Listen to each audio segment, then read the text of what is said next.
God, grant me the serenity to let go of the work I should not be doing, to focus on the work I should be doing, and the wisdom to know the difference.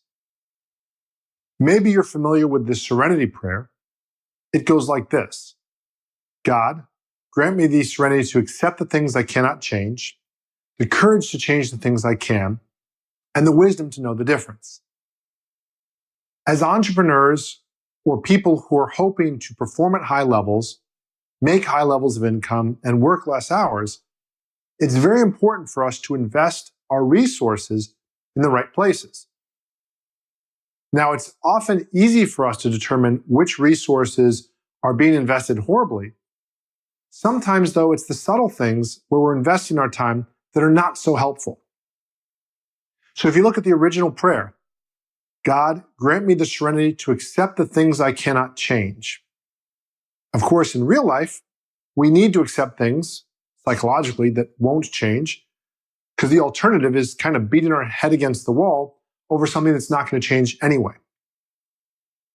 Now, on the flip side, if there are things we can change, we want to have the energy to do that and the courage and to go forward and do that. But the wisdom of knowing the difference between those two is what really is sought after in the Serenity Prayer to help a person decide, okay, is this really worth pushing forward on, or is this something I should leave alone? Now, in our businesses, very often, we might have different things that we do that are tasks. And this is whether you're an employee or an entrepreneur or a business owner.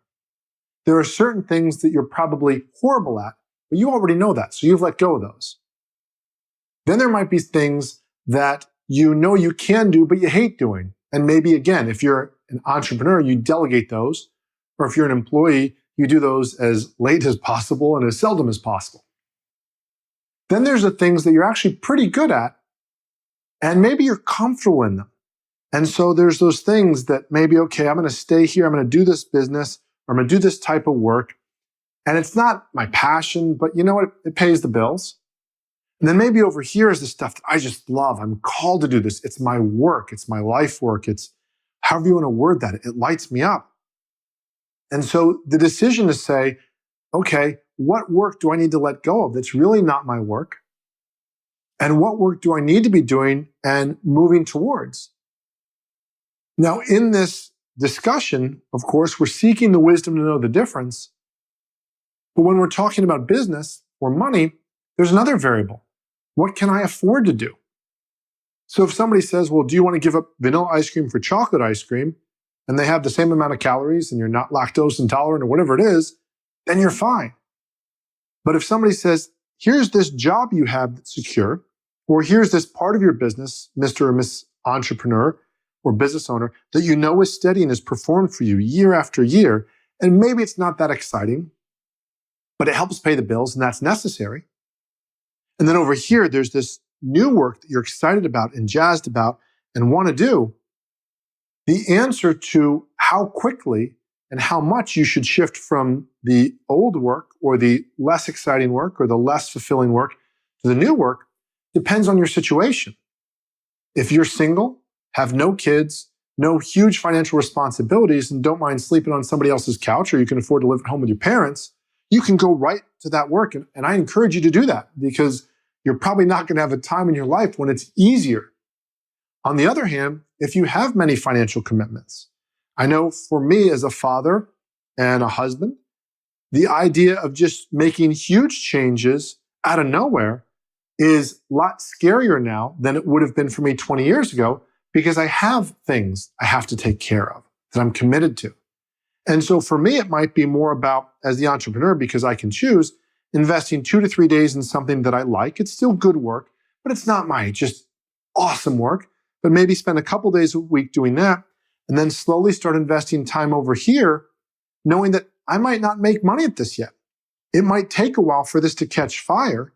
And so I might have to be over here making money and being over here following my passion and balancing the two. So there's no right template answer for everybody. Everybody's got a unique situation. I encourage you, if you're in one of these situations, to do your due diligence, research as much as you can, and whatever else it is that you do, whether it's pray or meditate or ask for guidance, do your thing. but just know that it doesn't have to be so extreme as one or the other. And yet, at some point, if you want to have an awesome life, if you want to really enjoy the type of work that you believe you were called to do, at some point, you're going to need to move to this direction. If you want to make more money, at some point, you're going to need to let go of some of the perhaps more guaranteed lower income work for the higher impact, higher income work, which might not be as easy to book. It might be harder to find the clients that will pay you. Let's say you normally make, I don't know, $25 an hour. You can make that maybe guaranteed over here, $25 an hour, but to find the $100 an hour client or gig is harder.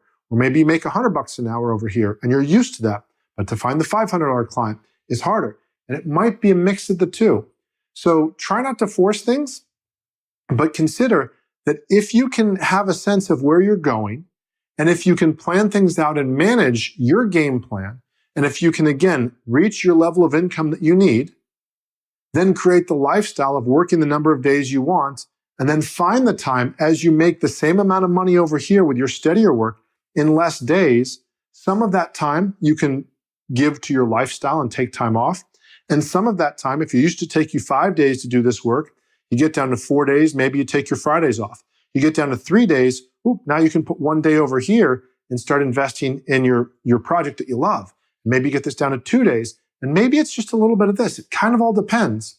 Work on that. If you need help with that, go to 4daygameplan.com. That's the number 4daygameplan.com, and start creating your 4-day workweek game plan. If you have any questions, please put them in the comment section below or shoot me an email. As always, I look forward to helping you make more money in less time doing what you do best. Thank you.